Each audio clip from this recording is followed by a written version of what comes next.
Un agradecimiento especial a los patrocinadores de estos videos: Charlie Hernández, Oscar Padilla, Quito Caricaturas, Derfo95, Raúl Martínez, Andy Pixels, Incógnito, Struck, Pablo Gómez, Blackfire, Enrique Vivaz, Darren, Chris Underwater, Buck Takovich, Oscar Vidal, Leo Javi, Naji Gaelum, Arturo Curiel, Joel Carrillo, Enrique Domínguez, Valdemor, Francisco Domínguez, José Escarpeta, Ashley Scarlett, Mifa, Robespierre, Matías Bono, Yuki Nagato, Rodrigo Flores García, Dave Sipet, Enrique Corona, Osvaldo Núñez, Agustín Reyes y Ferch 135. De igual manera, un agradecimiento muy grande a los superchats del canal de Fernando Quirós, Frine Lucho y Milan. Si tú también quieres apoyar el canal de tu tío el Batsy, además de tu comentario y tu like, recuerda que también puedes suscribirte a los miembros del canal desde 20 pesitos o, si así lo prefieres, hacer una donación por medio de PayPal que te dejaré en la descripción. Espero que disfruten la siguiente narración. Un agradecimiento es capítulo 31. El Comité para la Búsqueda y Captura dedicó unos cuantos días a idear y perfeccionar un plan para atrapar al sacerdote. El problema principal, naturalmente, es que su paradero era desconocido. Así que la fase 1 era traerlo hacia algún punto. Después tendrían que concentrarse en controlar a los muertos vivientes, mientras el cura caía en la emboscada. El comité no estaba contento con el hecho de que Dowser, uno de los hombres más valientes y que más aportaba a la comunidad para ese tipo de misiones, estuviera en la enfermería con una costilla rota. Decidieron crear un espectáculo que fuera visible desde la Málaga. Un incendio lo suficientemente aparatoso como para que la columna de humo resultara poderse ver desde la distancia. Lo harían tan pronto empezara a oscurecer, para asegurarse de que el resplandor llamara la atención a unos ojos atentos, como estaban seguros de que eran los del enemigo. El lugar elegido era una pequeña casa mata ubicada al norte del polideportivo. Allí los edificios de alrededor ya habían sido limpiados y cerrados por el Escuadrón de la Muerte. Eso les permitiría apostarse en ellos y vigilar las calles. Tanto el techo de la casa como todos los muebles del interior eran de madera, así que esperaban que ardieran hasta los cimientos durante toda la noche. Habían conseguido rifles de precisión con munición no letal, dardos aturdidores de los que se usaba la policía para tumbar animales en libertad. Sin embargo, en las pruebas que hicieron en el polideportivo descubrieron que el alcance no era mucho, apenas 100 metros. Después de eso, el dardo podía acabar clavado en cualquier parte menos la que indicaba la mirilla. «Tendrá que ser suficiente», dijo José. «O eso, o le metemos un balazo en la rodilla.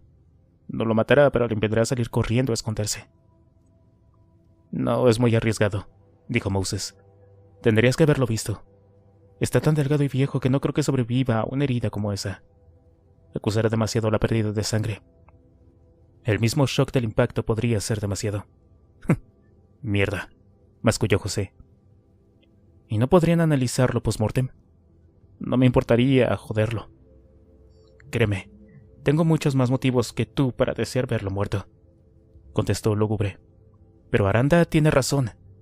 Hay algo en él que es diferente. Y si podemos analizar...» «Sí, ya lo sé», le interrumpió José. «Pero no me gusta estar entre todos esos zombies con un rifle cargado con dardos paralizantes. Probé uno con los zombies de la alambrada y no le hizo ningún efecto. No me extrañó. No parece que tengan sangre corriendo por las venas o un sistema nervioso que bloquear». Moses asintió. «¿Es verdad?», dijo. «Me pregunto cómo pueden siquiera estar de pie. Mira, es como aquel libro de Terry Pratchett. La muerte se ha ido de vacaciones. Al menos eso creo yo». Permanecieron en silencio unos instantes. «Siempre pensé que había un sentido para todo esto.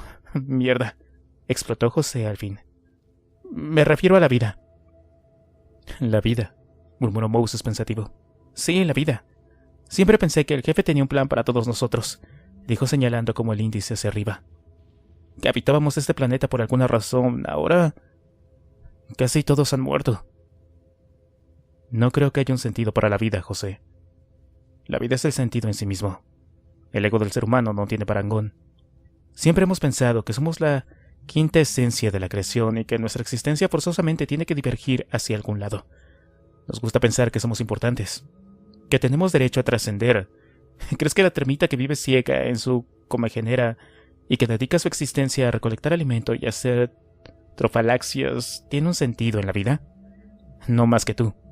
Algún día el ser humano habrá desaparecido y todo este planeta no será más que una insignificante y seca bola de polvo en mitad de la inconmensurable extensión del espacio. ¿Y crees que a alguien le importa? José le miró durante un rato, pero no intentó una respuesta. Le dio una palmada en la espalda y se retiró. El comité estudió su plan durante largas horas a lo largo de varios días. Trazaron mapas y croquis y se aseguraron de que todo el mundo entendía su parte. En las pruebas que hicieron sobre la pista descubrieron con pesar que les resultaba difícil ir equipados con 2 rifles, uno de munición estándar y otro con los dardos paralizantes. Así que decidieron que solo uno de ellos iría equipado con este tipo de arma, mientras los otros 2 le daban cobertura con sus armas convencionales. Moses, en un intento de sustituir a Dowser, se esforzó por participar en lo que dieron en llamar el Día D. Al fin y al cabo, casi todos los procedimientos de cobertura que tan buen resultado les habían dado hasta ese momento estaban basados en tácticas a desarrollar con un grupo de 4 hombres. Intentó practicar con los rifles, pero su puntería distaba mucho de ser suficiente. Además, descubrió que no estaba tan en forma como creía. Los brazos se le cansaban al correr de un lado a otro con el rifle a cuestas, lo que mermaba considerablemente su utilidad en la situación de combate real con muertos vivientes. Durante todos aquellos días, Isabel y Moses no se vieron demasiado. Descubrieron cada uno por su lado que estar separados les ayudaba a sobrellevar la pena que les inundaba. Por dentro, como un cáncer oscuro. El nuevo ambiente y la gente nueva también les ayudaba a no dejarse embriagar por los recuerdos. Pero Isabel tuvo sueños recurrentes todas las noches. En ellos, un hombre de negro descendía de una montaña por un sinuoso camino de cenizas. Todo alrededor estaba lleno de árboles raquíticos, calcinados y humentes. El hombre iba cargando una tabla de la ley con un único mandamiento esculpido con toscos caracteres de palo. No vivirás. Pero descubrió que cada noche tenía menos lágrimas que verter. Por fin llegó el día señalado. Había una ligera brisa que soplaba desde el oeste, lo que les aseguraba que la columna de humo sería arrastrada sobre la ciudad, en particular la zona centro, que era donde se habían producido los 2 encuentros con el sacerdote. Era sin duda la incursión más importante en la historia del campamento, así que todo el mundo quiso asistir a la partida del escuadrón. Hubo palabras de ánimo y buenos deseos, y Andrea, una chica de mediana edad que se había ganado la vida vendiendo collares fabricados por ella misma, prendió un amuleto en la chaqueta de asalto de Susana. Era una especie de corazón color rojo o borgoña. El plan se desarrolló con sorprendente facilidad.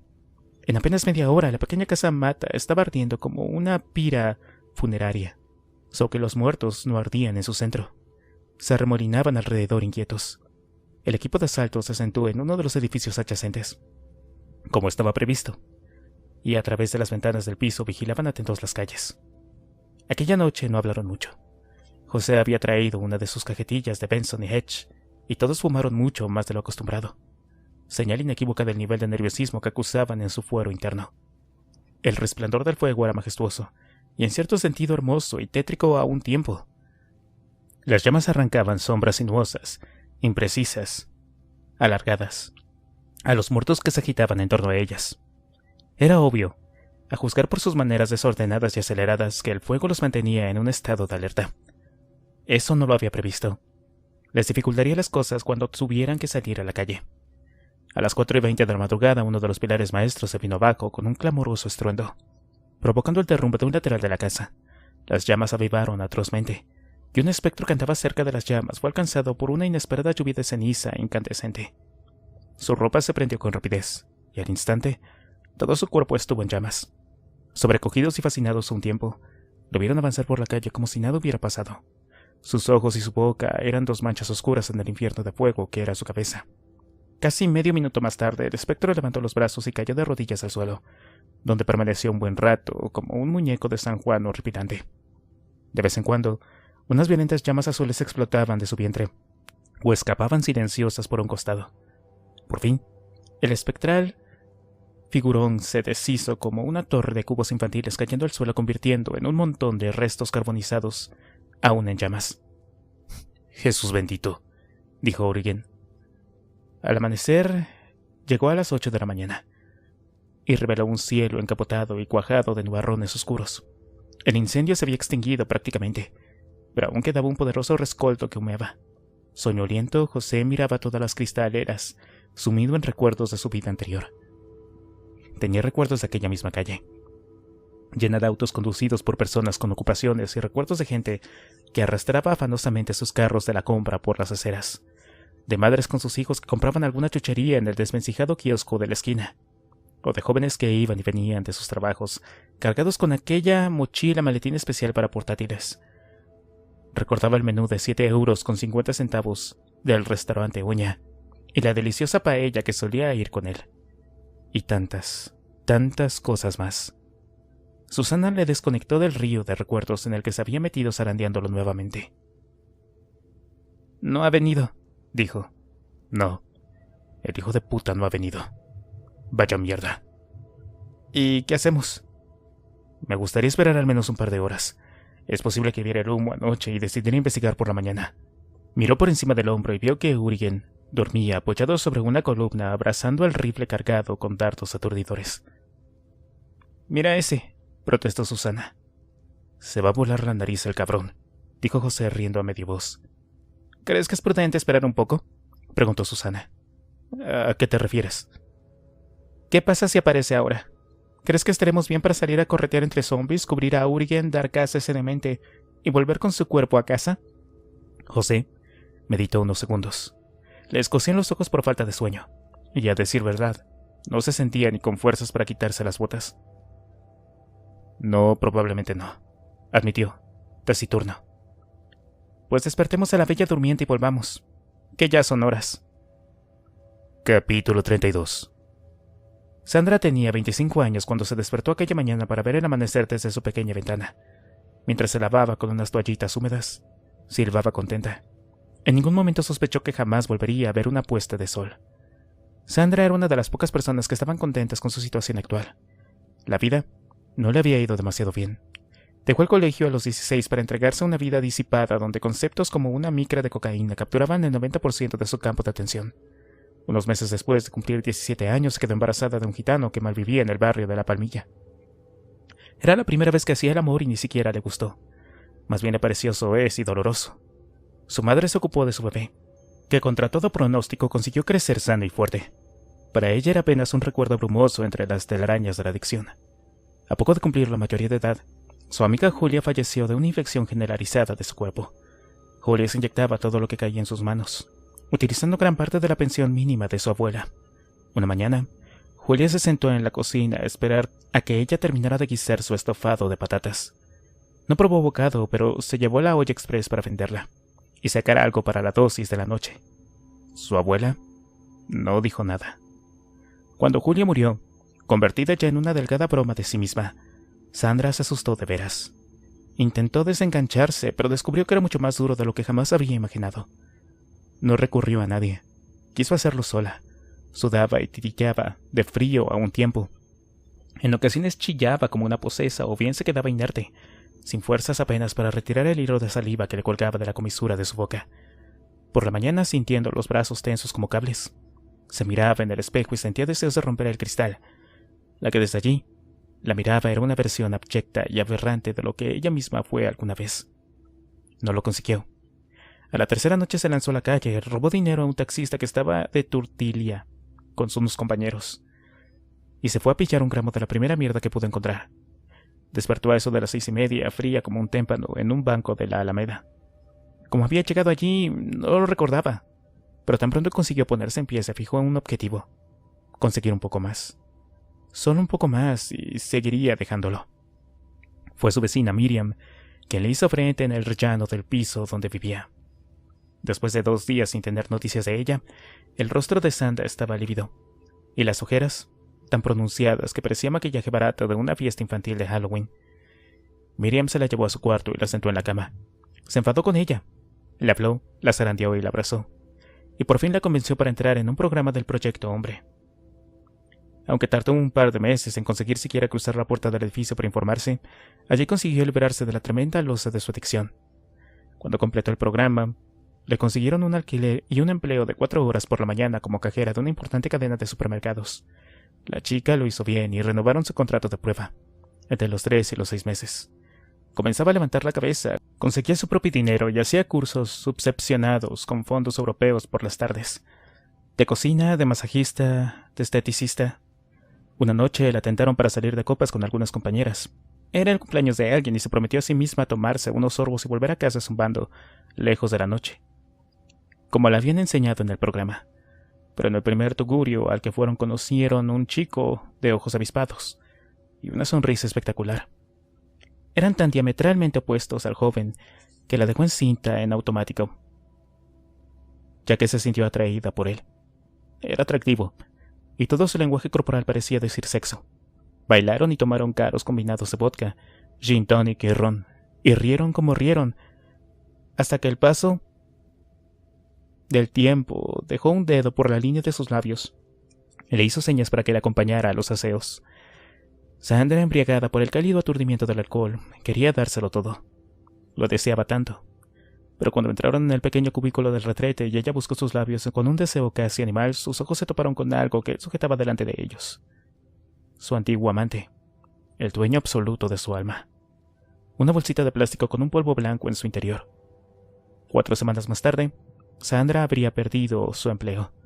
Recibió varias llamadas de control de la gente del programa, pero el timbre del teléfono era como una letanía sin sentido sonando en los márgenes de su conciencia. Muy poco después sobrevino la infección. Las viejas redes de distribución de cocaína se rompieron. Ya no había nadie que vendiera aquella mierda, y casi nadie que quisiera comprarla. Las calles empezaron a vaciarse. Sandra tuvo que enfrentarse por tercera vez al quinto jinete del apocalipsis, el mono. Pero cuando estuvo preparada para enfrentarse de nuevo a la calle, era demasiado tarde. Nadie respondía al teléfono. Su vecina se había marchado. El mundo se había acabado. Sobrevivió como pudo. Le debía la vida a un señor de 50 y pico años llamado Pablo, que le ayudó en aquellos duros días del comienzo. Durante unos días les fue muy bien. Eventualmente llegaron hasta Carranque, donde vieron a los supervivientes tras la alambrada. Habían estado intentando salir de la ciudad por el oeste, rumbo a la autovía que les llevaría a zonas menos pobladas. Pablo no lo consiguió por poco. En el último momento, un zombi le derribó al suelo, donde desapareció bajo una montaña de cuerpos. Dowser y José llegaron corriendo y dispararon contra todos ellos. Pero era demasiado tarde. Antes de morir, Pablo se debatió durante unos pocos segundos con un manantial de sangre saliendo a borbotones de su nuez cercana a la garganta. José impidió que volvieran a alzarse con un certero balazo en la cabeza. La pequeña comunidad de Carranque era lo mejor que le había pasado nunca. Ahora tenía ocupaciones y tareas que atender, de modo que cada día se sentía parte de algo importante. Hablaba con unos y con otros y sentía que el flujo de afecto circulaban en los dos sentidos. Siguió además los sencillos consejos de Aranda para superar sus recuerdos y su falta de autoestima. Cuidar de sí misma como nunca lo había hecho, empezando por cosillas sencillas, físicas, tangibles, de resultados inmediatos. Ella optó por sus manos. Se las cuidaba con esforzada dedicación, hidratándolas con cremas, puliendo los padrastros, moldeando las uñas primorosamente con ayuda de una lima pequeña. Cuando la miraba y observaba el hermoso trabajo que había hecho, se sentía fortalecida, y sabía en ese instante que podía seguir con el resto de su cuerpo. Primero por fuera, luego por dentro. Así cada mañana daba la bienvenida al nuevo día con renovada energía, y los espectros que se arremolinaban tras las orejas y las rejas le importaban cada vez menos. Aquella mañana bajó al sótano, conforme al plan de tareas de aquel día. Su jornada comenzaba limpiando las salas inferiores de golpe de fregona. No tenían agua que malgastar, pero empleaban fregasuelos no jabonosos y abundante lejía, productos con los que contaban en cantidades industriales. Era una zona de mucho trasiego, desde que se dedicaban a vigilar las alcantarillas por si aparecía aquel loco extravagante que había acabado con los amigos de Moses e Isabel. Así que había que limpiar al menos 2 veces a la semana. Esa parte no le gustaba demasiado, principalmente porque era una actividad solitaria, pero después le tocaba cocina, y allí siempre se charlaba de casi todo, además de ser la central de cotilleo de la comunidad. Cuando había limpiado ya media sala, Alan apareció en la habitación. Venía de la cámara de al lado, donde estaban uno de los accesos al alcantarillado. Cargaba uno de los rifles con los que estaba tan familiarizado el Escuadrón de la Muerte. «Buenos días», saludó Sandra. «Oye, chica», dijo Alan sin mucha energía. «¿Qué tal te ha ido?» «Joder, estoy roto. Toda la noche metido en esa cloaca, en la oscuridad. Es muy jodido». «Sí, me lo imagino. Tuve que darme de hostias para no quedarme dormido. Te juro que nos va a dar algo malo si seguimos respirando toda la mierda que hay allá abajo. Ojalá hayan cazado a ese cabrón lunático de los cojones y podamos dejar esto. Ya veremos, dijo Sandra. ¿Quién te va a reemplazar? Creo que Iván. ¿Lo has visto? No, no lo he visto. Mierda, dijo despacio, arrastrando mucho las sílabas. Como se haya quedado dormido, le voy a machacar el nabo con 2 piedras. Sandra dejó escapar una pequeña carcajada. Pues yo no puedo más, te lo juro. Yo me caigo de sueño, dijo Alan. Sandra constató que parecía realmente abatido. Oye, vete si quieres. Cuando venga Iván, ya le digo que yo te he tenido que ir. No sé. Al fin y al cabo, el que se retrasa es él, ¿no? Bueno, eso es verdad. ¿Qué carajo? Pues venga, dijo Sandra sonriente. Ve a dormir, campeón. ¿Sabes qué? Sí. Me voy a... Nos vemos luego. Alan desapareció por el corredor y Sandra se detuvo unos instantes para verlo alejarse, hasta que desapareció escaleras arriba. Pensó que a Alan le gustaba un poco al menos, pero no deseaba enredarse con historias y relaciones complicadas. Se sentía fantásticamente bien. Cogió la fregona con ambas manos y se concentró en la tarea, silbando la primera tonadilla que le saltó a la mente. Casi había terminado cuando un pequeño ruido metálico le sobresaltó. Provenía del otro lado del corredor, donde estaba situado el acceso a las cloacas. Por un momento su mente conjuró viejos miedos en forma de escenas de muertos vivientes irrumpiendo en tropel por el pasillo. Pero su nuevo enfoque optimista de la vida apartó todo pensamiento lúgubre de la cabeza, y rápidamente divergió hacia Iván. Tenía que ser Iván, trasteando para zambullirse en el túnel a vigilar. ¿Iván? No hubo respuesta. Probó de nuevo con un volumen de voz mayor, pero otra vez se encontró sumida en el silencio. Por unos segundos la fría garra del miedo la atenazó, notaba el bloqueo en la base del cerebro paralizando sus piernas y oprimiéndole el pecho. Le trajo recuerdos oscuros de tiempos remotos, cuando cabalgaba a lomos del 5.º jinete, pero al poco tiempo se sintió estúpida y se esforzó para superar su estado. Se dirigió resuelta hacia la sala donde estaba el acceso de las cloacas. Habían instalado una barra metálica alrededor para permitir bajar y subir cómodamente, pero la taba estaba quitada, arrumbada en un lado como gigantescos y descoloridos botones. El agujero, sin embargo, era otra cosa. Un ojo negro profundo y extraño que la miraba amenazante. ¿Iván? Preguntó. Entonces, algo tiró de su pelo hacia abajo, forzándola a acabar dolorosamente sobre su espalda. Quiso chillar, pero descubrió que no podía. De repente le picaba el cuello, una especie de quemazón intensa y dolorosa que iba increciendo. Inmediatamente tuvo una sensación extraña, cálida, como si alguien hubiera derramado un cuenco de sopa caliente sobre su pecho. Las piernas le fallaron, y se derrumbó en el suelo como una marioneta a la que le han cortado los hilos. Sandra vivía la escena como si se hubiera proyectado una película en su mente. Una película que empezaba a perder el color y a volverse borrosa, en la que una bruma negra empezaba a emborronar las imágenes de su visión. Cayó a un lado contra el suelo con un golpe sordo. Tenía delante suya la imagen desdibujada de su propia mano. Pensaba a cámara lenta, como si le costara componer las palabras correctamente, y respirar era cada vez más difícil. Tuvo la sensación asfixiante de tener algo atravesado en la garganta, pero aunque quería toser, su cuerpo ya no respondía. Quiso mover los dedos, pero tampoco consiguió nada. Visqueó, tratando de enfocar su mano, y descubrió que estaba cubierta de sangre. ¡Qué mierda!, pensó con cierta incoherencia. Voy a tardar una eternidad en quitar toda esta porquería. Mis uñas. Los padrastros. Guácala. Sandra murió, sin siquiera sentir nada, mirándose la mano. Capítulo 33.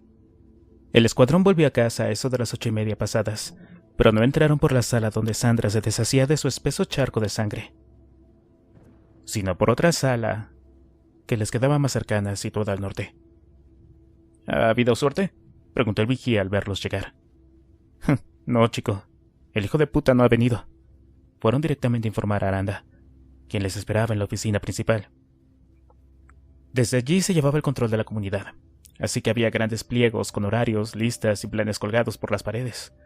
Habían dispuesto varias mesas donde a menudo se encontraban otros miembros de la comunidad entregados a tareas de administración. Sin embargo, aquella mañana Aranda se encontraba solo, sorbiendo una taza de café descafeinado de sobre. Nada más entrar, Aranda supo por sus caras que la cacería no había tenido éxito. ¿Nada?, ¿No?, preguntó, más para iniciar la conversación que para confirmar lo que ya sabía. No, no ha venido. Aún así es posible que lo haga en las próximas horas. Quizás se haya levantado hace un rato y se haya fijado en esa enorme columna de humo. He visto el rastro no hace ni 10 minutos, desde la azotea. Aún humea bastante. Sí, desde luego, dijo Susana. ¿Por qué han vuelto entonces? La noche nos ha gastado malas pasadas, más de lo que habíamos imaginado. Si hubiera aparecido ahora por la mañana, no estamos convencidos de haber podido actuar con la misma seguridad que en otras condiciones. Aranda chascó la lengua. Bien, entiendo, dijo. Entonces deben haber hecho regresar algo contundente, ¿no? Se levantó de la mesa y se fue despacio hacia la ventana.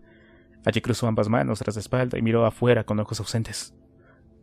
José, desabrochándose el chaleco antibalas, se dejó caer pesadamente en una de las sillas vacías. Se le veía abatido y cansado. Es prioritario que encontremos cuanto antes a ese sacerdote, dijo Aranda en voz baja. Había un deje de tristeza en su tono de voz que, sin embargo, solo fue evidente para Susana. Vigilar las alcantarillas no es suficiente. Hay mil maneras en las que ese demente podría acercarse en silencio. Anoche tuve un sueño horrible. Es el primero que he tenido desde que todo esto empezó, así que para mí es significativo. Se volvió buscando la mirada inteligente de Susana. Sugiero que vayan a dormir, continuó. Lo que necesitan para estar en forma otra vez es eso. Tenemos que movernos. Me reuniré con el comité dentro de un rato para exponer la situación y estudiar qué otras acciones podemos comprender. Pero cuando despiertan me gustaría que vuelvan allí, a ver qué se cuece. Máxima prudencia, sin disparos. Solo observar, reconocer y espiar. ¿Entienden? Sí, claro, dijo José. Estaba pasándose un dedo por el entrecejo como si acusara un repentino dolor de cabeza. Aunque hubiera preferido que Dowser nos hubiera jodido la puta costilla. Lo sé, pero... es lo que hay, le cortó José. Ya lo sé. Aranda asintió suavemente. Por lo demás, dijo, he incluido observación con prismáticos en la lista de tareas para hoy. De todas las zonas cercanas al fuego que puedan verse desde aquí para el resto del día. En el caso improbable de que ese lunático decida bajar andando por la calle desde aquella zona, lo veremos antes de que él a nosotros. No creo que lo pillemos así, dijo Susana. Yo tampoco. Pero no se me ocurre otra cosa. Al menos no por el momento. ¿Qué hay de los zombies que conseguimos para el doctor?, preguntó Urigen. Había estado jugueteando con una pelota de tenis que había dejado en una de las mesas. Pues la cosa no va mal, explicó Aranda. Rodríguez ha hecho algunos avances, más de los que yo esperaba en realidad, teniendo en cuenta el rudimentario material con el que está trabajando. Ojalá hubiéramos tomado una decisión mucho antes. Quién sabe lo que habríamos descubierto para ahora. Pero en estos momentos es como si el tiempo jugara en nuestra contra. Dowser está impedido, y la amenaza del sacerdote se cierne sobre nosotros. Si conseguimos controlar un poco la situación, quiero que ayudemos a Rodríguez a volver al hospital. Allí hay equipo que podrá usar para descubrir más cosas sobre la infección. ¿Quién sabe? ¿Al hospital?, preguntó José, que había estado escuchando con una expresión de incredulidad en el rostro. Por favor, no me jodas. Aranda levantó las manos conciliándolas. Ya hablaremos de eso, dijo con una sonrisa. Será más adelante, cuando Dowser se recupere. Lo vamos a planear bien, y todo saldrá de puta madre. ¿No sale siempre de todo de puta madre?, preguntó Urigen lanzando la pelota al aire para volverla a coger. De puta madre, el sueño que te has echado mientras nosotros vigilábamos. Mamón, dijo José, con una risa socarrona. Vamos, no seas envidioso. El pecho lobo rió Urigen, haciendo un amago de arrojarle la pelota de tenis. Unos minutos más tarde salían de la oficina dándose empujones y haciendo bromas sobre quién tenía el miembro más gordo. Susana, antes de cerrar la puerta tras de sí, le dedicó una última mirada que parecía decir: por eso volvemos cada vez, ¿sabes? Por eso son tan buenos, porque nunca han mirado a los ojos del abismo. Y Aranda, que volvió a sorber su café, ahora ya tibio y amargo, no pudo estar más de acuerdo. Mientras tanto, a apenas 200 metros del lugar donde Urigen y José bromeaban sobre el tamaño de sus genitales, un sudoroso y despeinado Iván despertaba abruptamente de un pesado sueño. Había soñado con la casa donde vivía con sus padres cuando era niño, en Cristo de la Epidermia. En el sueño, caminaba descalzo hacia la cocina y descubría con horror que la puerta de la calle estaba abierta de par en par. Y por lo tanto, todos los viejos llamados rincones reconocidos de la casa se volvían de pronto hostiles y desconocidos. Era un sueño recurrente que creía ya superado y que había expuesto a su psicólogo en numerosas ocasiones, pero no se había repetido en años. Su psicólogo lo llamaba un sueño nepente, como la planta que atrae a las moscas con su aroma y ya no las deja salir, ya que siempre que lo tenía dormía más de la cuenta, como si le costara abandonarlo. Ni su reloj biológico ni los despertadores más enervantes conseguían arrancarlo del mundo onírico. Iván miró la hora en su reloj de muñeca y se sobresaltó al ver que eran prácticamente las 9 de la mañana. Se suponía que tenía que haber revelado el turno de la noche en las alcantarillas a las 8. Se incorporó de un salto como si le hubieran pinchado el trasero, y dando como no había tiempo para un chapuzón en la piscina, se secó el sudor con una camiseta, se vistió y se colgó el fusil al hombro. Tardó unos minutos en llegar a la escalera que bajaban a los sótanos. Mientras recorría esa distancia trotando a media carrera, pasó por un corredor cuyo techo era una estructura de barras metálicas. Las paredes eran un solo ventanal gigantesco a través del cual se descubrió un cielo oscuro que amenazaba en tormenta. Agradeció no encontrarse con nadie. Esperaba que su pequeño retraso no trascendiera demasiado. Pero al llegar a la sala de acceso resbaló aparatosamente y se encontró cayendo de espaldas contra el suelo. Después de la confusión inicial, rápidamente notó que estaba tumbado de espaldas sobre un charco. Se miró la mano asqueado y descubrió que se trataba de un líquido espeso, negruzco, que resbalaba despacio por la palma de su mano. Se incorporó con toda rapidez, sintiendo unas repentinas arcadas por el fuerte olor que desprendía el charco. Los bordes eran menos densos, y allí el color era manifiestamente rojizo. De pronto se vio desbordado por un brote de pánico. Empezaba a considerar que todo aquel líquido podía ser sangre. ¡Dios mío!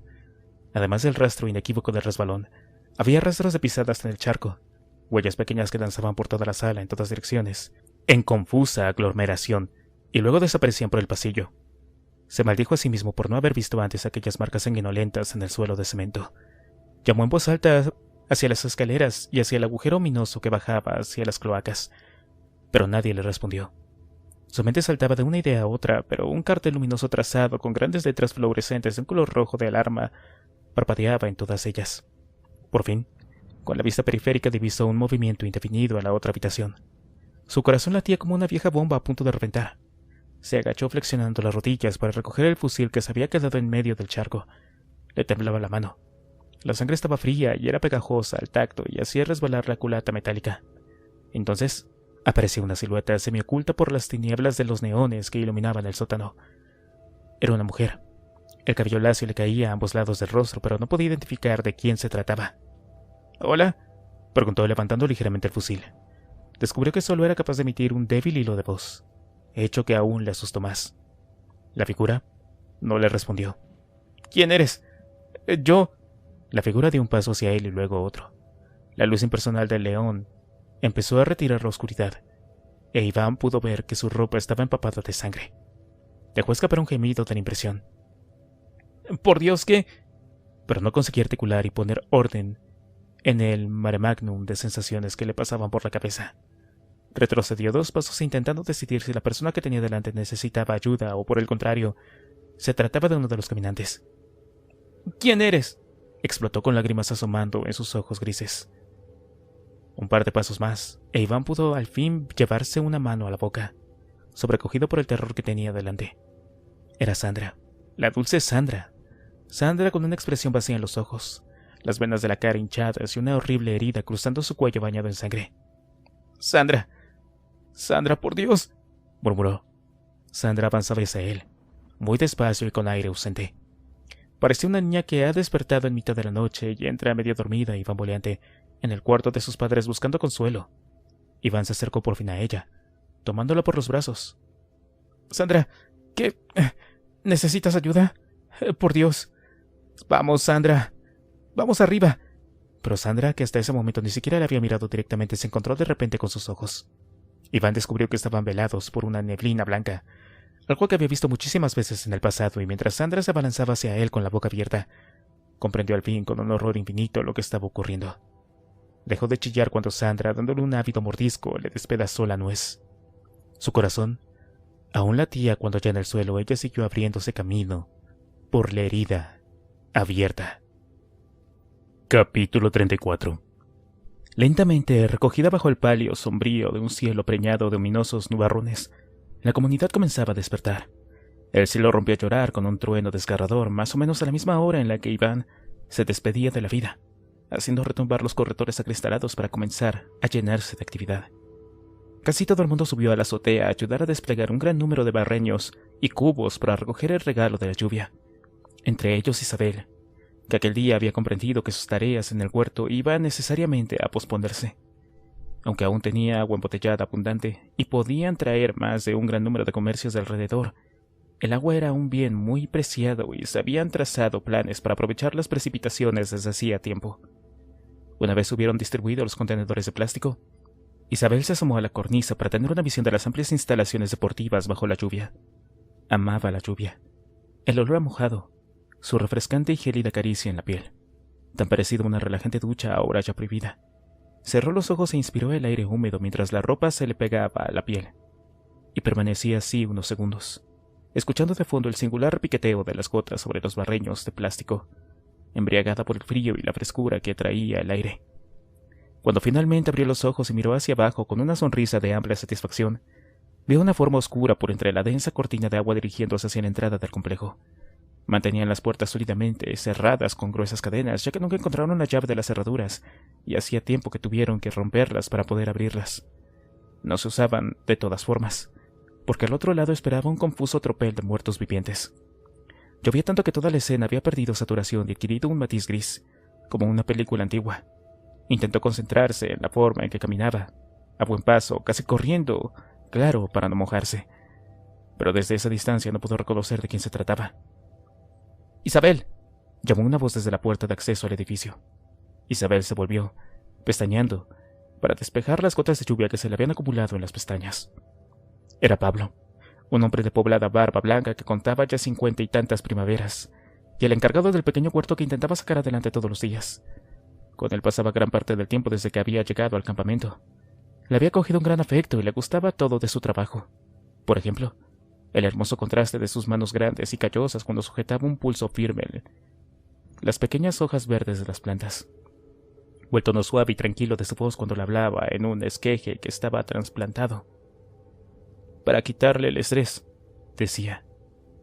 Pablo la miraba ceñudo, haciéndole señas con la mano para que entrara. Pero Isabel levantó el pulgar para indicarle que todo estaba bien. Ella estaba bien. Todo iba bien de nuevo. «Ven aquí», llamó Isabel levantando ambos brazos hacia el cielo. «Es alucinante». «Te vas a resfriar, criatura», gritó Pablo, visiblemente preocupado. «No te preocupes», rió Isabel. Entonces vislumbró un movimiento cerca de la puerta. La figura de negro, un hombre, una mujer, trasteaba con las cadenas. Y solo entonces, cuando las cadenas cayeron al suelo con un amortiguado ruido metálico, comprendió qué era lo que estaba pasando. Gritó tanto como pudo hasta quedarse sin aire, y aún entonces su rostro mantuvo el rictus sobrecogedor del grito durante un buen rato. Pablo se acercó a ella corriendo, la sacudió por los hombros y la zarandeó intentando que volviera en sí, hasta que siguió su línea de visión, y también él se quedó petrificado. Los zombies entraban en tropel en el recinto alambrado. Estaban dentro. Una estudiante de la Sorbona, a la que al fin y al cabo el terminar del mundo había sorprendido en Málaga, y un tipo anodino llamado Julián, que hablaba su idioma porque sus padres habían pasado la posguerra en Francia, escucharon el grito de Isabel y se congelaron en la escalera. Subieron preocupados hasta la azotea y se encontraron con Pablo llevándose las manos a la cabeza y retrocediendo 2 pasos mientras negaba compulsivamente. Michel preguntó a Julián qué pasaba, pero él se encogió de hombros, visiblemente preocupado. Se acercaron a ellos y Pablo los encaró. Estaba rojo como un pimiento chileno. «¡Están adentro! ¡Los zombies están adentro!», les chilló, lanzando pequeños corpúsculos de saliva que se perdieron bajo la lluvia. «¿Qu'est-ce que certains de rede?», preguntó Michel sobrecogida. Julián se asomó a la cornisa y los vio, andando erráticos pero presurosos, y propagándose por las zonas deportivas como un tinte oscuro en un vaso de agua. Estaban a apenas 50 metros de la puerta principal de entrada del edificio que, por otro lado, siempre mantenían abierta. «¡Las puertas!», gritó Julián aterrorizado. Un fenomenal trueno desgarró el cielo malagueño, imprimiendo a la escena un cariz aún más siniestro. Dejaron a Isabel con Michel y corrieron abajo, jadeando como si se hubieran expuesto a una agotadora sesión de ejercicio físico. Gritaban cosas como «¡Alarma! ¡Los zombies están dentro!». Pero sus advertencias llegaron a muy pocos oídos. Casi todo el mundo se había ido ya al comedor, que estaba alejado de aquella zona, para disfrutar del desayuno. Aunque tardaron apenas medio minuto en llegar a la recepción principal, descubrieron un pánico casi visceral que los muertos estaban ya apenas unos pasos de la entrada. Los veían a través de los amplios ventanales que dominaban toda la pared exterior. Julián, más joven y atlético, pegó una rápida carrera hacia el doble puerta y no tardó en hacerla girar sobre sus goznes. Las puertas se cerraron con un clic, apenas audible cuando los zombies más adelantados estaban ya levantando sus brazos hacia él. «Por el amor de Dios», musitó Pablo, reparando en los ventanales que cubrían toda la pared, desde el techo hasta el suelo. «Son cristales gruesos», exclamó Julián. «Aguantarán un tiempo, pero hay que llamar a los demás». Los zombies se arremolinaban detrás de la galería cristalada, arrancando sonidos sordos cuando sus cuerpos se agolpaban contra los vidrios. Los habían visto, y llamaban con palmas y puños y sus ojos fijos en el interior. Sus manos dejaban marcas de suciedad. Incapaz de decidirse sobre a qué hacer a continuación, Pablo reparó de pronto en un zombi de aspecto cadavérico y largos cabellos blancos que estaba de pie entre los otros, y que levantaba una mano hacia él. Portaba una pistola y le miraba con una sonrisa despiadada. ¿Pero qué? El zombi disparó, y el cristal se vino abajo con un estrépito ensordecedor. Pablo se vio transportado atrás un par de pasos, sintiendo como el aire frío de la calle le alcanzaba la cara. Quiso decir algo, pero le fallaron las piernas y cayó al suelo. El disparo le había alcanzado en pleno abdomen. Escupió una buena cantidad de sangre que le había subido hasta la garganta y se desvaneció. Julián gritó. Notaba su propio corazón repiqueteando en su cabeza. Los espectros invadieron la recepción a través del cristal roto, triunfantes y terribles. El que tenía más cerca parecía quejado de alguna aberrante forma de Parkinson, ya que movía la cabeza continuamente, arriba y abajo y a un lado y a otro, como si buscara algo desesperadamente. Julián hizo lo más sensato que cabía esperar, dadas las circunstancias. Giró sobre sus pies y empezó a correr hacia el pasillo que comunicaba con el resto de las instalaciones.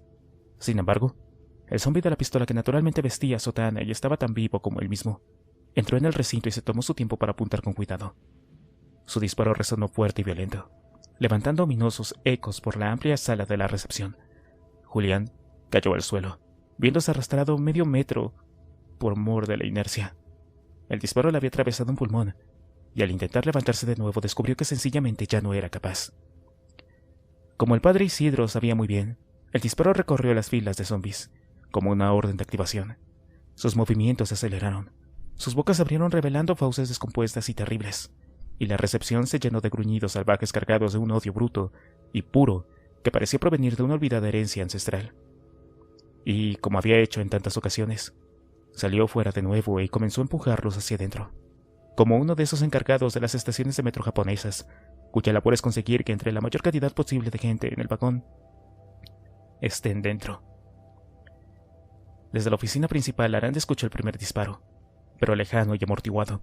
Frunció el entrecejo. Definitivamente aquello no había sonado como un trueno, pero tampoco como los disparos de fusil a los que estaban tan acostumbrados, y que eran normales en las prácticas casi diarias de las pistas deportivas.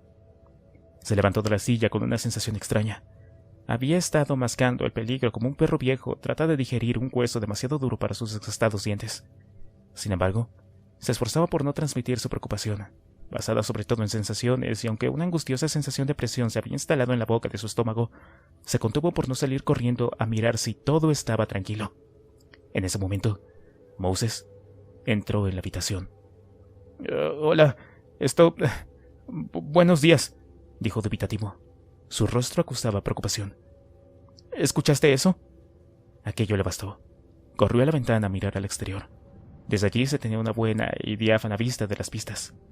A cuántas reflexiones se había entregado desde ese mismo sitio no lo sabía aún. Pero aquella mañana la escena que se dibujaba ante sí constituyó un golpe tan contundente que casi sufre un desvanecimiento.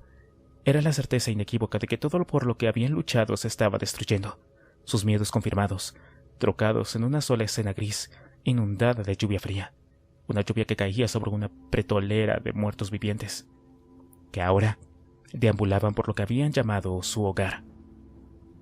«Dios mío, han entrado», dijo fríamente, sin apenas inflexión en la voz.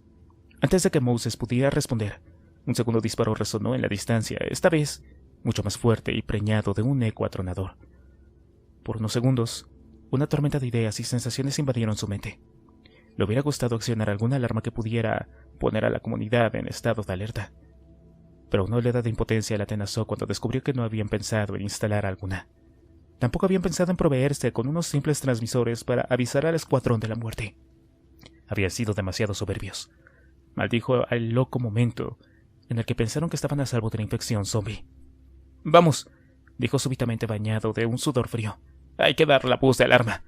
Pero Moses ya había girado sus pies y había salido corriendo por el pasillo. Mientras tanto, los muertos habían apoderado de la recepción y empezaban a extenderse por todas las salidas, dividiendo los edificios en dos. Uno de los cocineros, un hombre bastante grueso que había sobrevivido a los primeros días de la infección escondiéndose en un kiosco de prensa, salió al corredor principal alertado por los disparos. Los zombies le recibieron con una despiadada e irracional furia. Recibió una dentellada cruel en mitad de un cuello y montó una escena dantesca esparciendo sangre en todas direcciones a medida que intentaba huir. Su corazón le falló antes de que la pérdida de sangre lo dejara inconsciente. Cayó al suelo, despatarrado y sobrecogido por dolorosos espasmos. La joven Andrea también se hallaba por la zona. Aquella mañana tenía programada la limpieza de la piscina y para llegar a ella tenía que salir fuera por las puertas dobles que Julián había cerrado sin mucho éxito. Se encontró de frente con la muerte en forma de señora cincuentona examiné, con la mitad de la cara desgarrada. Pingajos de piel muerta colgaban de sus pómulos mortecinos. Gritó y retrocedió, pero la señora la atrapó por un pliego de su amplia camisa hippie. Andrea tiró bruscamente con tanta fuerza que la vieja camisa, lavada tantas y tantas veces, se desgarró desde la sisa. Sin embargo, eso le permitió escapar por donde había venido, ululando como una sirena ronca y gastada. A no mucha distancia, Moses bajaba las escaleras que le separaban de la recepción saltando los amplios escalones de dos en dos mientras daba la voz de alarma. En su mente, sin embargo, brillaba un único rostro, el de Isabel. Era como si su recuerdo le ofreciera una foto, pero tomada en el momento en que lloraban la muerte de sus amigos en la cloaca de Málaga. Desde el persistente trastero de su memoria, Isabel le miraba con la cara embadurnada de polvo y ojos tristes y abatidos. Tenía que llegar hasta ella, encontrarla y ponerla a salvo, costara lo que costara. Entonces, podría decidir cómo hacer frente a la amenaza que se cernía sobre ellos. Cuando doblaba el pasillo a la carrera, comenzó a escuchar los gritos. Estaban cargados de un dolor y una desesperación tan profundos que Moses tuvo que apretar los dientes para concentrarse en ignorarlos. No los quería en su cabeza por el momento. Si quería tener las fuerzas necesarias para enfrentarse a ellos. Al llegar al segundo recodo, tuvo que frenar tan en seco que casi pierde el equilibrio y cae sobre su espalda. Los muertos estaban delante suya, esparcidos por toda la recepción y avanzando por el pasillo. Se movían con violentos espasmos y tuvo la sensación escalofriante de estar viendo una película a la que le faltaban fotogramas. Apenas lo vieron, se lanzaron a buena velocidad contra él, presos de una rabiosa excitación. Moses no se esperaba una reacción tan repentina. Hacía mucho tiempo que no encontraba zombies en ese estado tan acelerado, y casi se dejó coger. Se batió en retirada, dando puñetazos y puntapiés sin mucho control de sí mismo, y volvió por el corredor dándose cuenta de que estaban encerrados. No había salida por ese lado. En el piso de arriba se encontró con Aranda y otros dos supervivientes que hablaban haciendo grandes gestos con las manos. «¡Ya vienen!», anunció Moses, consciente de que le faltaba el aliento. «¿No se puede pasar?», preguntó Aranda. «No, son corredores. Juan, y ya vienen». «Dios mío», dijo uno de los hombres que apenas tenía un hilo de voz en sí mismo.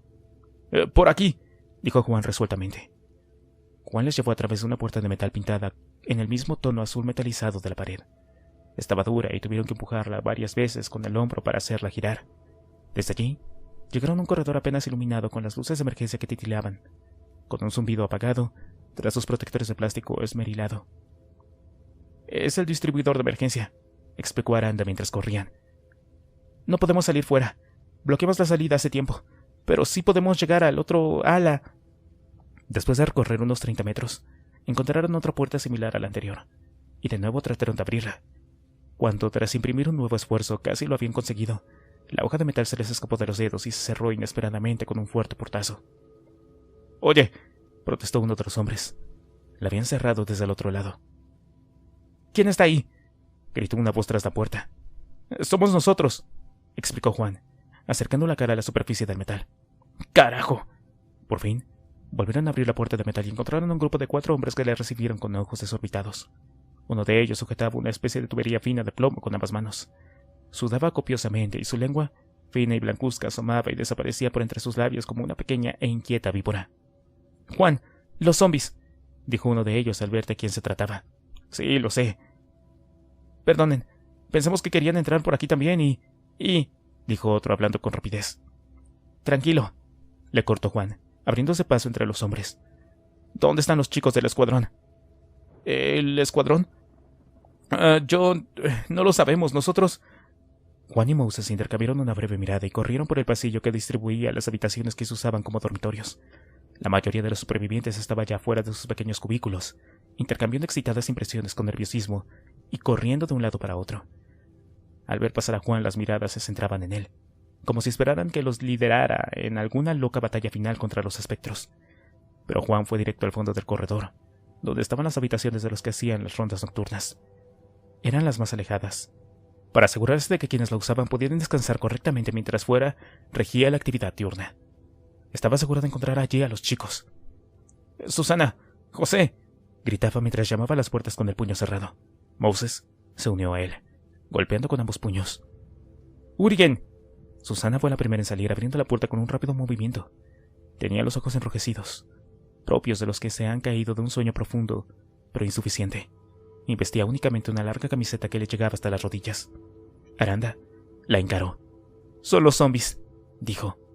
«Han entrado». Capítulo 35. Mientras su particular elenco de verdugos del señor tomaba el edificio, el padre Isidro había salido fuera de nuevo. A su lado uno de los zombies se sacudió como si una mano invisible lo hubiera bofeteado. Pequeños jirones de su desgastada chaqueta salieron despedidos a la altura del hombro junto a una opaca llovizna de carne y polvo de un color borgoña oscuro. Un segundo más tarde, le siguió el sonido del disparo que lo había provocado. Era un tirador, uno de los centinelas apostado en una de las torres de iluminación del recinto. Sonrió con desdén. Era tan mal tirador que cabía esperarse de un asqueroso impío. ¿Y acaso Dios no le protegería a él, de todas maneras, incluso de los proyectiles forjados por las manos del pecado? Caminó resueltamente, zigzagueando entre los numerosos grupos de espectros que estaban ya por todas partes. Un relámpago restalló en el cielo, arrancándole un brillo maléfico en sus ojos grandes y crueles. Volvió a entrar en una pequeña puerta que conducía a la piscina cubierta, arrastrando a uno de los zombies consigo, y desde allí accedió a los sótanos de mantenimiento, donde tampoco se encontró con nadie debido a la hora temprana. El padre Isidro sabía perfectamente dónde estaban instalados los generadores que mantenían la electricidad en todo el complejo, porque él ya había visitado Carranque en el pasado. Hacía algunos años. Fue invadido por la Fundación Deportiva Municipal junto con otros miembros de la iglesia para orquestar un plan de fomento del deporte entre los niños catequistas, y habían sido muy pródigos en enseñarles todos los entresijos y detalles de sus instalaciones. Allí abajo encontró las diversas máquinas zumbando con gravedad de las tinieblas del sótano. Tenían varios modelos diferentes, unos grandes, industriales, que emitían una vibración ostentosa, y otros más pequeños, colocados alrededor en diversos ángulos. Una miríada de cables interconectaban las diferentes máquinas a un aparato eléctrico en la pared. El padre Isidro caminó despacio hacia el panel mientras una mueca aséptica curvaba sus labios hacia arriba. En el interior del edificio, Aranda y el resto tenían problemas, mientras el escuadrón era arrancado de los brazos de Morfeo y volvía a vestirse con sus habituales trajes de combate. El resto de los supervivientes arrastraba colchones y someríes hacia el corredor. Intentaba frenar el avance de los muertos vivientes que subían por las escaleras. Era mucho más difícil de manejar que los espectros a los que estaban acostumbrados, más fieros, fuertes, rápidos e imprevisibles. Llevaban esperando demasiado tiempo tras las alambradas y habían sido testigos de disparos y muertes, por no hablar del espectacular fuego que ardió toda la noche. Sus monótonos coloqueos se habían trocado ya en chillidos histriónicos que se instalaban en la cabeza y no te dejaban pensar en nada más. Estaban frenéticos y buscaban con un ansia atroz la cálida y viva carne de aquellos que tenían ante sí. «Es imposible pasar por ahí», le dijo un hombre a Aranda, intentando hacerse oír por encima de los gritos. La escena era de pesadilla. Los supervivientes intentaban mantener los grandes colchones en posición vertical formando una barrera contra los zarpazos y dentelladas de los zombies, pero estos tironeaban, agarraban y empujaban con una violencia desmedida. Tenían que hacer oposición con al menos 5 hombres, pero aún así perdían terreno, centímetro a centímetro, lenta pero inexorablemente. En el distribuidor de los habitantes, Moses buscaba afanosamente a Isabel. A todos les preguntaba, mirándoles a los ojos para forzarse a recordar pese a la situación en la que se encontraban. Pero nadie parecía haberla visto. ¿Cuántos son?, preguntó José, apareciendo por el pasillo con el cañón del fusil dirigido hacia el suelo. Son muchos, contestó Aranda. ¿Cuántas balas tienes ahí? 4 cargadores, unos 100 disparos. ¿Podemos abrirnos paso hasta abajo? Tenemos que llegar abajo para restaurar el control antes de que acaben esparcidos por todo el maldito edificio. Mierda, la enfermería, dijo José, abriendo mucho los ojos. Pensaba en Towser, Jaime y quienquiera que estuviera de guardia allí. Lo sé, pero no nos pongamos nerviosos. ¿Podemos llegar abajo? Seguro que sí, dijo Susana, que acababa de llegar hasta ellos. Yo tengo 3 cargadores más. Urigen no tiene su fusil. Se tomó su tiempo para devolverlo al almacén antes de irse a dormir. ¡Mierda!, espetó José. Tú y yo. Vamos, vamos, soltó José, abriéndose paso entre la tercera y segunda fila de hombres que ayudaban a los colchones a no ceder. Intentó encontrar un hueco por el que brindarse un objetivo, pero no resultó ser una tarea fácil. Los colchones estaban sometidos a una pugna endiablada y se movían continuamente bloqueando los huecos que iban encontrando. Por fin, hicieron pasar una silla hasta la primera línea de combate y, encaramándose a ella, tuvo línea directa con los sitiadores. Desde allí abrió fuego. 1, 2, 6 veces, todos ellos disparos certeros en la zona de la cabeza. Los cuerpos privados ya del hálito endemoniado que los movía caían al suelo desmadejados, unos sobre otros, formando un cúmulo sangriento y espeluznante. ¡Isabel! ¡Isabel estaba arriba con nosotros!, le contaba una mujer a Moses en ese mismo momento. Nos ayudó a desplegar los contenedores para la lluvia. Estaba en la azotea. Moses, invadido por una nueva oleada de pánico, arrancó a subir los peldaños de la escalera. Su cabeza le decía que de eso hacía ya demasiado tiempo para que no hubiera bajado todavía. Cuando había ascendido ya 2 tramos completos, se regaló con la visión de Isabel que, aunque temblorosa y cabizbaja, bajaba ayudada por Michelle. ¡Isabel!, llamó, sintiendo un repentino escozor en los ojos. Las lágrimas pugnaban por salir. Dijo Michelle, a caballo entre el francés y el español. ¿Ella está ok? Pero Isabel, que había escuchado la voz de Moses, se tiró literalmente a sus brazos, entregada a una llantina desconsolada. Moses la recibió, rodeándola con un fuerte abrazo mientras le susurraba al oído que todo iba a salir bien, que todo estaba bien y que no había de qué preocuparse. Michelle esperó un tiempo prudencial. Los disparos de José, extrañamente rítmicos, ascendían por el hueco de la escalera, restallando con ecos arrastrados. ¿Les morts sont morts?, preguntó al fin. Moses asintió levemente. Están en las escaleras, pero están acabando con ellos con fusiles. Fusiles, repitió Michelle algo confusa. Moses se separó de Isabel. ¿Estás bien?, preguntó buscando sus ojos. Sí, estoy bien, respondió todavía balbuceante. Ahora estoy bien. No quería bajar. Yo no sabía dónde estabas y... Estamos todos juntos, ya verás. ¿Quieres quedarte aquí arriba? Pero Isabel le miró con ojos enrojecidos. Era una mirada directa, con determinación. No, quiero ir contigo. Moses pareció considerar las posibilidades unos instantes. Bien, de acuerdo, dijo al fin. Vamos a bajar. En ese momento la luz se apagó. La contienda en la escalera se complicó muchísimo a partir de ese momento. Los fogonazos del fusil al descargar los disparos eran la única fuente de luz que tenían como referencia. José aprovechaba estas ráfagas para apuntar al siguiente objetivo, pero los espectros se movían como una ola, siempre cambiantes, y sus disparos comenzaron a ser no tan certeros.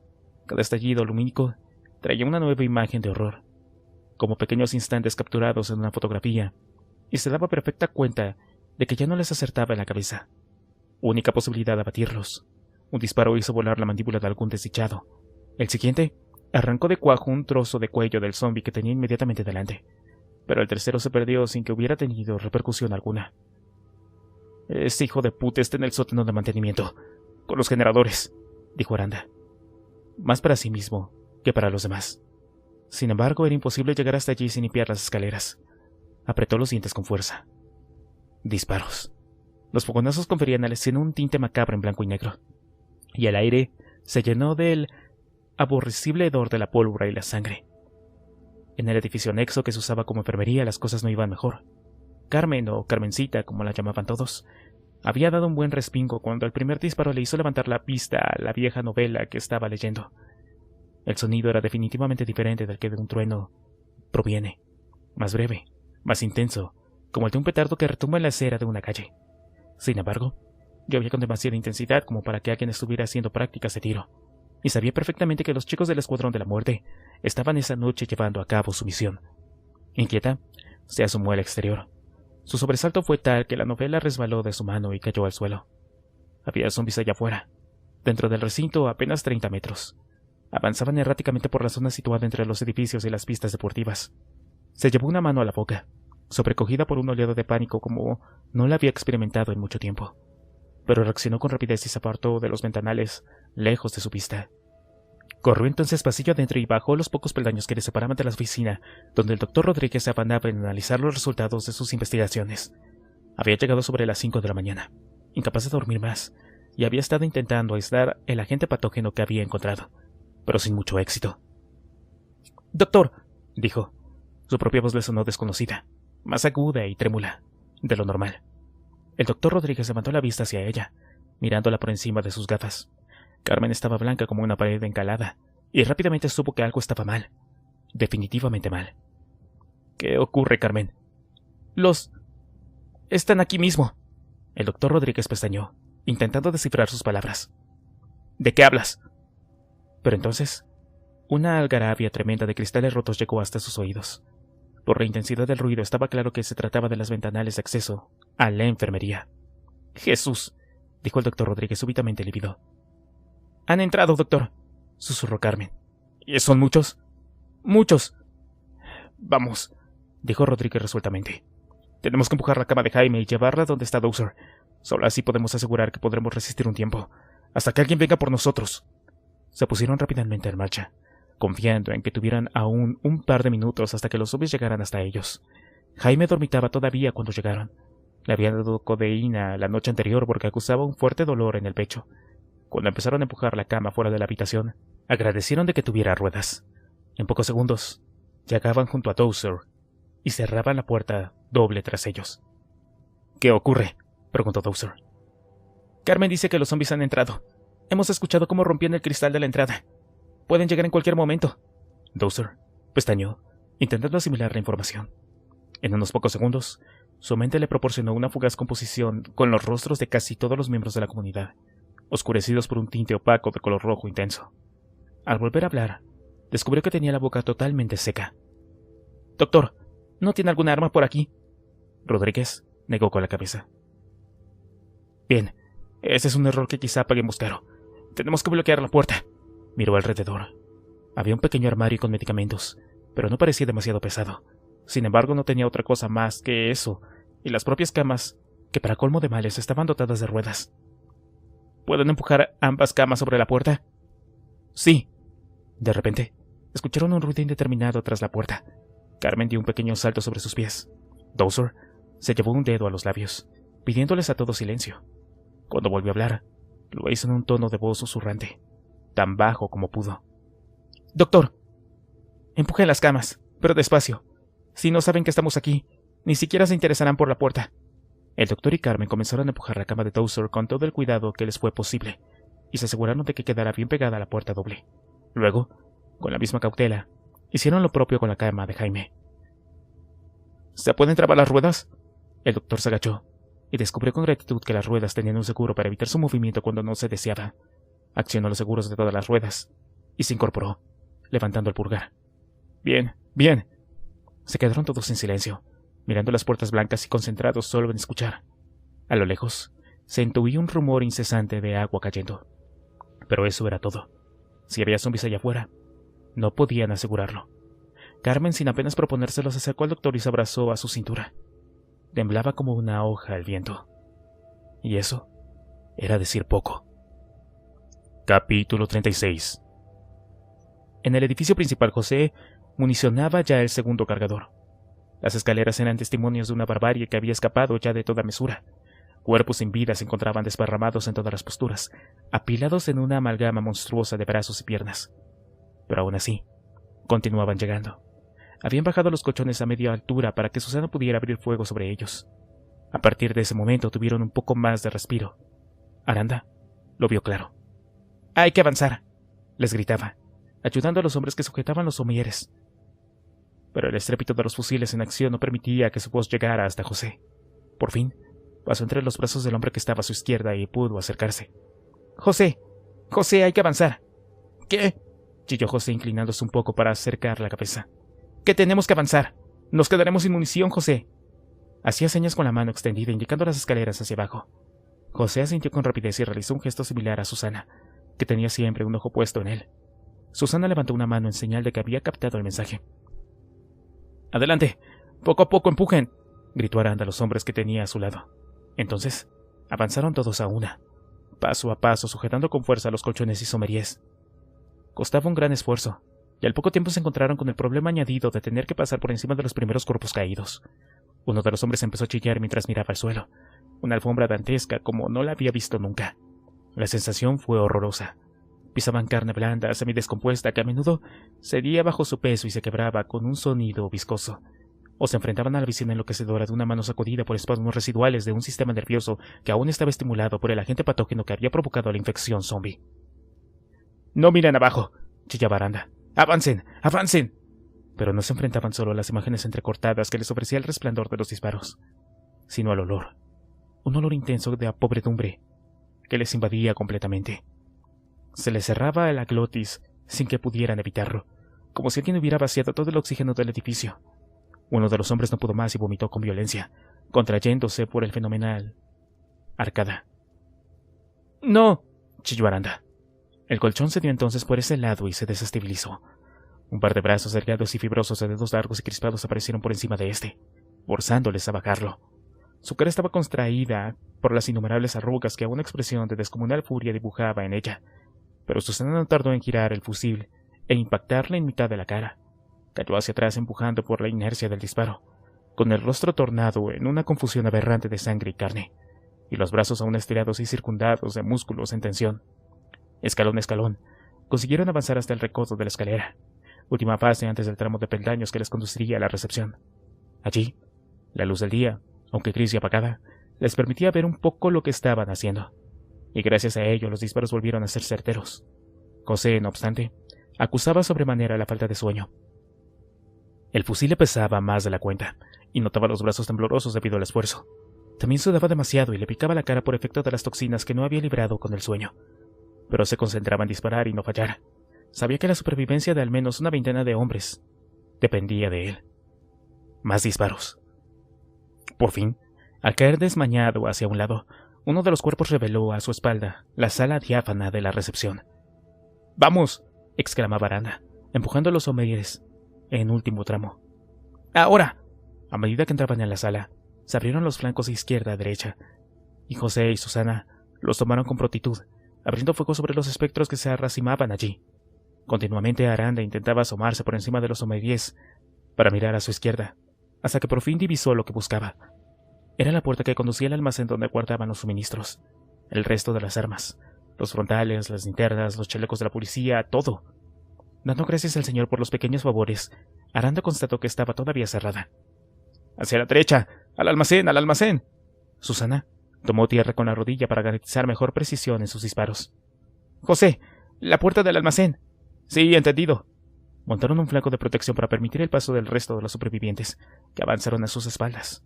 Fueron momentos muy intensos que demandaban a los dos tiradores unos reflejos exacerbados. Todos los cristales de la pared estaban rotos y los espectros irrumpían por ellos como un torrente.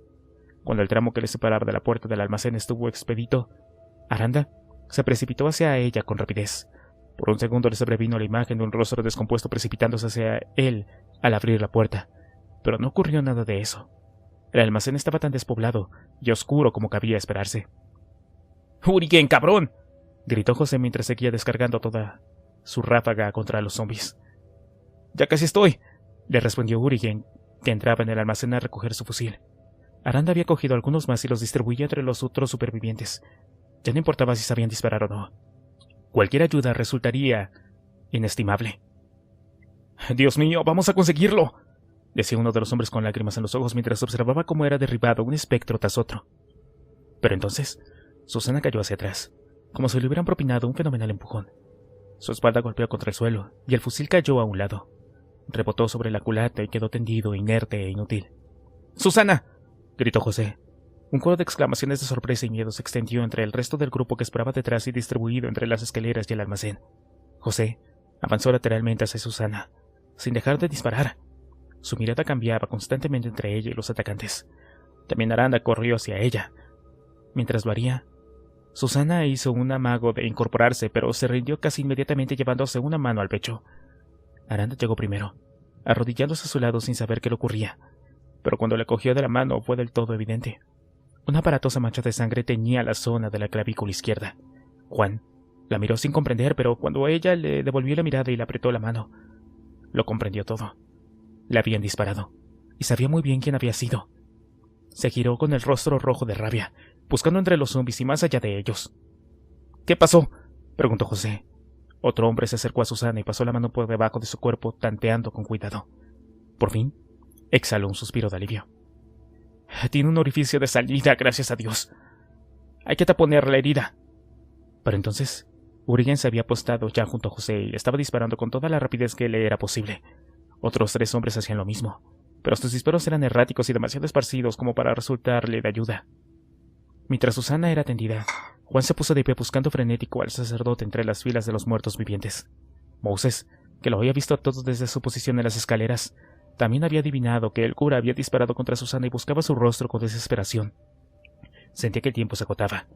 Si el cura conseguía eliminar también a José, la situación se comprometería terriblemente. «¿Dónde estás, maldito hijo de puta?», se repetía mentalmente.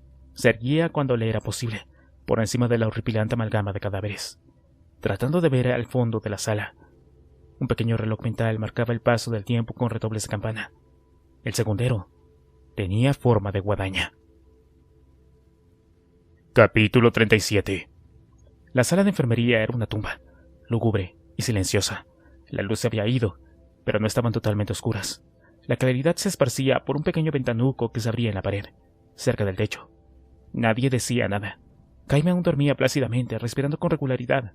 Carmen se concentraba en esa rítmica cadencia para intentar no pensar en su situación actual. De vez en cuando se escuchaba un ruido tras la puerta, aunque nunca eran capaces de determinar de qué se trataba. Mientras esperaban, el doctor Rodríguez embarcaba en sombríos pensamientos. Por un lado se preguntaba cómo estarían los demás, si estarían también amenazados o habrían controlado la situación. Tenía gran fe en que así fuera. Ya había visto a los chicos en acción y resultaban todo un espectáculo para la vista. Por otro lado, no podía parar de pensar en la cacería nocturna. ¿Habrían conseguido capturar al misterioso sacerdote? ¿Habían conseguido volver siquiera? ¿Estaría relacionado eso con el hecho de que ahora había zombies dentro del recinto? ¿Se trataba de un ataque del sacerdote? ¿Cuánto ansiaba analizar su sangre, su tejido celular, todos sus secretos? Si conseguían ser ignorados por los zombies, ese sería el fin de la época de terror que estaban atravesando. No necesitarían esconderse. Podrían limpiar la ciudad entera, con algo de tiempo, recuperar el mundo entero. Otra parte de su mente se preocupaba por su improvisado laboratorio. Tenía allí los viales con varias cepas que había podido extraer por propagación de cultivos de tejidos de los cadáveres examinados. Si se perdían, tardarían al menos una semana en extraerlos de nuevo. Entonces, un súbito golpe contra la puerta le arrancó de su hilo de pensamiento.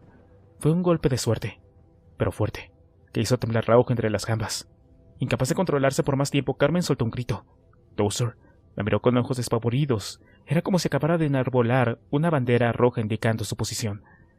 En ese mismo instante, Jaime abrió los ojos, todavía mecido por una modorra infinita. Dijo algo inteligible y volvió a cerrar los párpados muy despacio, dejándose vencer de nuevo por la somnolencia. Permanecieron en silencio alertas, aguantando la respiración sin ser apenas conscientes de ello. Entonces, se produjo un segundo golpe, igual de contundente, seguido de un tercero y un cuarto en rápida sucesión. Carmen rompió a llorar, abrazándose a sí misma con ambas manos y retrocediendo unos pasos. El hecho fascinante de que aún hubieran hecho girar el pomo les indicaba, muy a las claras, que al otro lado se encontraba uno de los muertos vivientes. De pronto, con su cerebro evolucionado, pensamientos a un ritmo frenético, Dowser tuvo una idea. Al otro lado de la puerta, 3 zombies se arrastraban con una parsimonia exasperante. Uno de ellos había enredado en sus propios pies y cayó de bruces contra la puerta que les separaba de la habitación donde Dowser y los demás Vivían algunos de los peores momentos de su vida. El ruido despertó el interés del zombie que le venía siguiendo. Tenía el cuello quebrado por un lado, así que la cabeza le bamboleaba laxa. Se acercó a la puerta movido por un inesperado arrebato de rabia y la golpeó 2 veces con una fuerza inusual. Esos golpes a su vez hicieron que el tercer espectro se volviera con un gruñido inhumano y arremetiera frenético contra la misma puerta. A los pocos segundos los 3 cadáveres se concentraban en descargar sus puños contra la madera, que vibraba violentamente. La pieza exterior del dintel cayó sobre ellos, arrancada de los pequeños tornillos que la sujetaban. Por fin, una de las hojas se dio espujando a la cama que la aguantaba.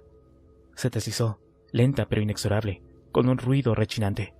Los zombies se irrumpieron así en la habitación, recorrieron la sala con ojos muertos y codiciosos, pero estaba vacía. Deambularon por ella alrededor de las camas deshechas, escrutando cada esquina y enseres con hostilidad inexplicable. Al pasar por al lado del armario, uno de los espectros le propinó un inesperado golpe con todo el brazo, provocando su sacudida. Las cajas de vendas, inyecciones y medicamentos cayeron al suelo armando un pequeño estrépito. Una segunda embestida provocó que el armario cayera hacia el frente, donde se hizo trizas con un sonido enervante. El zombie gritó. Se sacudió con grandes espasmos y pareció por fin entrar de nuevo en un estado mucho más calmo. Dowser y los demás, escondidos debajo de las camas, se mantenían tan quietos como les era posible. Jaime estaba despierto. Había abierto los ojos cuando el doctor y Carmen los movieron abajo. Había un riesgo evidente de que volvieran a abrirse las viejas heridas, o algo incluso peor. Pero si lo mantenían sobre la cama, lo único seguro es que acabaría devorado o descuartizado tan pronto como esas cosas le pusieran los ojos encima. Dowser pudo bajar por sus propios medios. Descubrió con grata sorpresa que el costado no le dolía tanto. Agacharse para tumbarse y arrastrarse después debajo de la cama fue otra historia diferente. Muy diferente. La presión sobre el pecho fue tremenda, y ese pequeño esfuerzo le dejó fatigado y respirando entrecortadamente. Cuando los espectros consiguieron atravesar la puerta, estaban ya todos bajo las camas. 2 y 2. Dowser mantenía a Carmen a su lado con una mano tapándole la boca. Sentía las lágrimas cálidas cayendo sobre sus dedos, pero por el momento no podía hacer nada por ella. No podían arriesgarse a que se les escapara otro grito. Esperaron, aterrorizados, viendo los pies de los 3 zombies evolucionar a su alrededor. Dowser se dijo a sí mismo que jamás volvería a ir a ninguna parte sin llevar al menos una pistola pequeña consigo. Entonces, las cosas habrían sido muy diferentes. Después de unos interminables momentos, uno de los zombies salió por fin de la sala, dando pequeños pasos dubitativos. El segundo salió detrás arrastrando uno de los pies, como si ya no le respondiera. No llevaba zapatos, y la carne de la planta hacía tiempo que se había raspado, revelando un espectáculo atroz. Se perdió por el corredor zigzagueando de una pared a otra como si estuviera ebrio. Todas las miradas se concentraron en el tercer zombie. Habían permanecido quieto todo ese tiempo. Sus pies no se movían lo más mínimo. Dowser echó un vistazo a Jaime y el doctor, tendidos bajo la otra cama, y casi pudo oler la tensión que todos experimentaban. Esperaron un buen rato inamovibles, sin atreverse a desplazar ni siquiera un pie. A su lado, Carmen seguía temblando.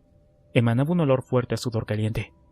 La siguiente vez que echó un vistazo a la otra cama, el doctor Rodríguez le buscaba con los ojos. Le hizo un gesto de duda, como expresando qué iban a hacer a continuación. Dowser negó con la cabeza. No era buena idea intentar nada. Estaban atrapados. Y tal vez muertos.